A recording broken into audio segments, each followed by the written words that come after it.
Today lecture is about chemical composition of milk and milk products. Milk is the fluid secreted by female mammals for the purpose of nourishing their offspring. Considered as complete human food, it is important for throughout the life of infants and any human being. Milk is a complex, nutritious product contain more than 100 substances that are either in emulsion, suspension or solution in water. Emulsion basically होता है कि to जो liquid है अगर हम उनको आपस में डिसॉल्व करने की कोशिश करें तो वो जो लेयर ऑफ ड्रॉपलेट्स आ जाती है, जैसे कि हम देखते हैं कि वाटर के हम ऑयल मिक्स करने की कोशिश करें तो जो ऑयल है वो ग्लोब्यूल्स की या ड्रॉपलेट्स की फॉर्म में ऊपर आ जाता है वाटर के, तो उसे हम इमल्जन्स कहते हैं. और मिल्क में भी इस तरह ही होता है, जो फैट है वो इन द फॉर्म ऑफ इमल्सिफिकेशन जो है वो मिल्क के ऊपर आ जाती है. Next one is suspension. Suspension क्या होती है? इमल्जन बेसिकली हम लिक्विड में लिक्विड डिसॉल्व करने की कोशिश करते हैं, और सस्पेंशन होता है कि किसी लिक्विड में अगर हम कोई सॉलिड पार्टिकल डिसॉल्व करने की कोशिश करें तो वो जो डस्टी सी अपीयरेंस आती है, जैसे कि अगर हम कोई भी मट्टी या रेत को अगर हम पानी में डिसॉल्व करने की कोशिश करें तो वो जो मडी सी अपीयरेंस आती है वो होते हैं सॉलिड पार्टिकल जो है वो सस्पेंड कर जाते हैं वाटर में. और मिल्क में जो है वे और जो कजीन प्रोटीन्स हैं वो इन the form of suspension present होती हैं मिल्क में. And the solution in water जब हम डिसॉल्व कर लेते हैं किसी सोल्यूशन में. Various factors like genetic factors, stage of lactation, health status of animal and environmental factors are responsible for wide variation in milk composition. ये सब factors हैं जो milk की composition को affect करते हैं different ways से. इसके अलावा जो डेयरी प्रोडक्ट्स हैं या मिल्क है उसको ट्रीट किया जाता है डिफरेंट वे से ताकि हम डिफरेंट डेयरी प्रोडक्ट्स जो हैं वो ले सकें, ऑब्टेन कर सकें. इस द वेरियस फर्मेंटेड प्रोडक्ट्स जो हम लेते हैं मिल्क से, उसमें सॉ मिल्क आता है, योगर्ट, कर्ड, दही, लस्सी, शीकन, केफीर, क्यूमिस, चीज़. ये फर्मेंटेड प्रोडक्ट्स हैं मिल्क के. इसके अलावा हम मिल्क को कंसनट्रेट करते हैं, उसमें से वाटर जो है वो इवेपोरेट कराते हैं और उसको उसकी जो कंपोजिशन है उसको कंडेंस करते हैं, और उसमें हमारे पास आते हैं evaporated milk and sweetened condense milk. Next one is dried milk, fat rich dairy product, cream, butter, ghee. Ice cream is also a dairy product.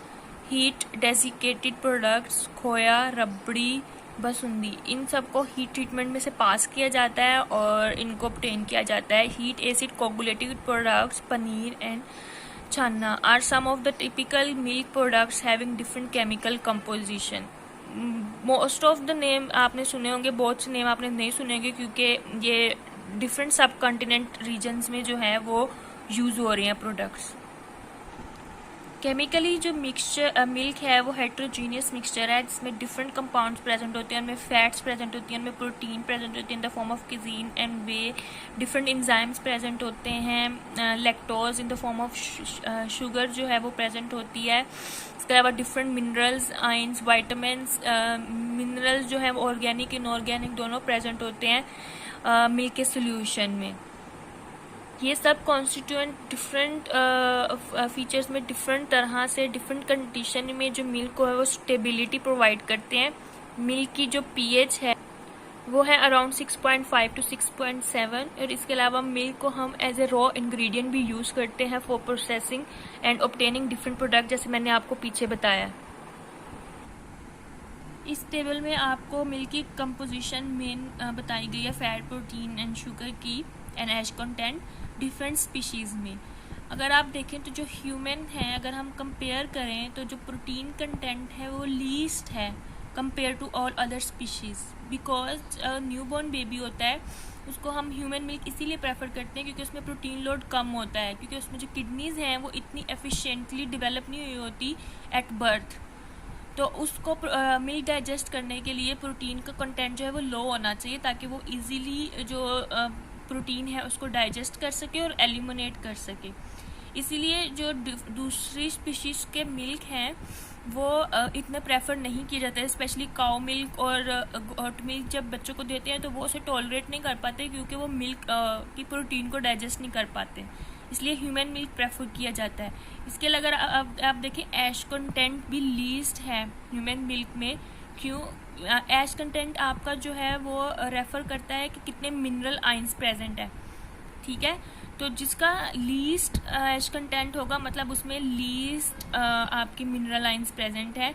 तो एट बर्थ की बात कर रही हूँ, तो जब बेबी को दिया जाता है मिल्क तो ये दो रीज़न हैं कि ह्यूमन मिल्क प्रेफर किया जाता है। एक तो उनमें मिनरल कंटेंट कम होता है ताकि बेबी इजीली उसको टॉलरेट कर सके। दूसरा प्रोटीन जो है वो मेन रीज़न है बेबी को ह्यूमन मिल्क देने की, क्योंकि वो उसकी किडनीज जो है वो डेवलप नहीं हुई कि वो प्रोटीन को डाइजेस्ट और अब्जॉर्ब, किडनी जो है उनको एक्सक्रीट कर सके ऑब्वियसली उसके वेस्ट प्रोडक्ट को।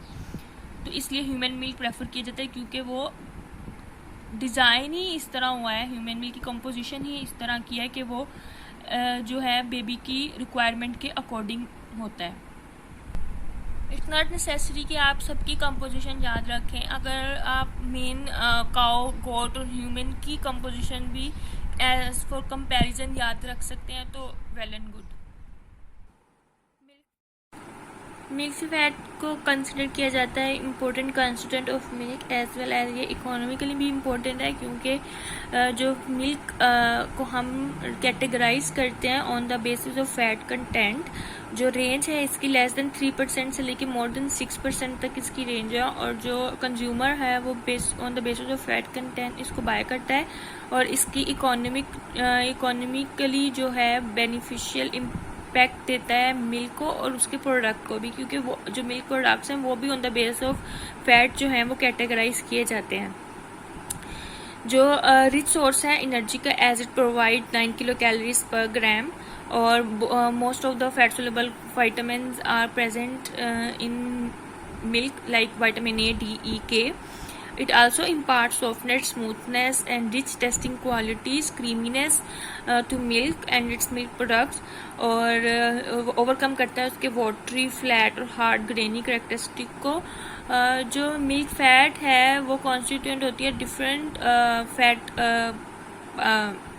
कंपोजिशन में। सबसे ज़्यादा जो प्रेजेंट होती है वो ट्राइसाइल ग्लिसरॉल या ट्राइग्लिसराइड, 96 to 98% फैट प्रेजेंट होते हैं ट्राइग्लिसराइड्स, ठीक है। इसके अलावा डिफरेंट एसेंशियल फैटी एसिड भी प्रेजेंट होते हैं जैसे लिनोलिक एसिड और up to 20 carbon fatty acid इसमें प्रेजेंट होते हैं। तो उसका मतलब है कि short chain and medium chain fatty acid जो है वो मिल्क में प्रेजेंट होते हैं।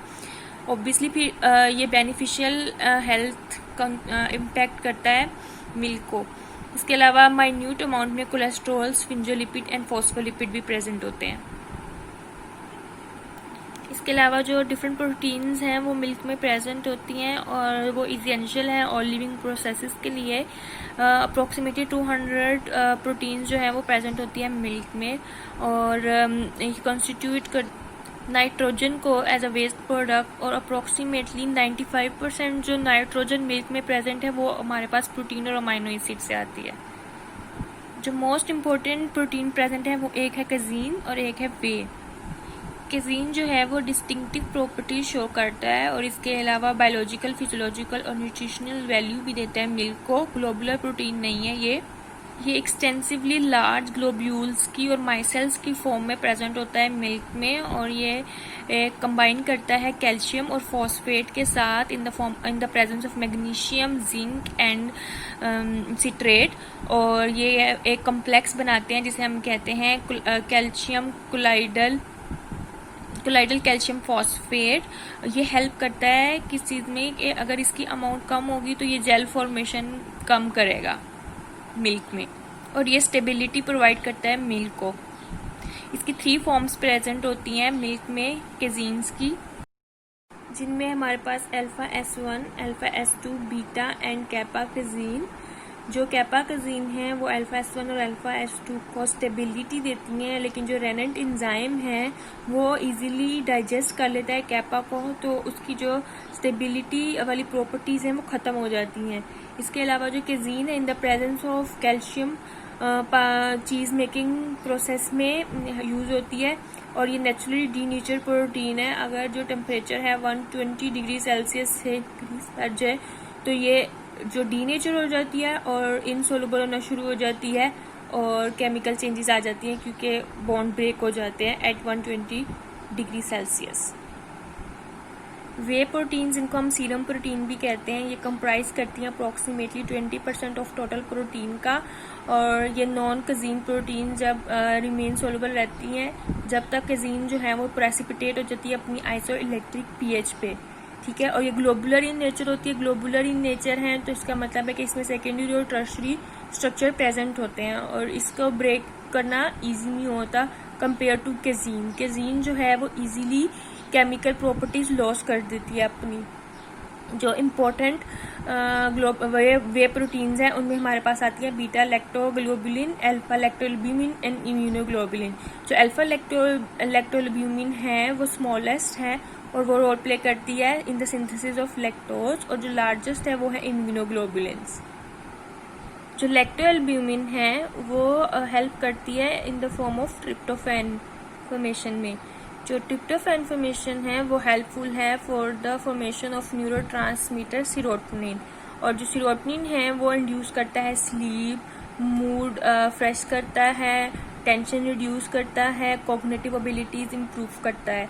सो ये हेल्पफुल है हमारे ब्रेन फंक्शन के लिए। और जो इम्यूनोग्लोबुलिन्स हैं वो तो आपको सबको पता है कि वो अगेंस्ट एंटीजन जो हैं वो इम्यूनिटी प्रोवाइड करते हैं।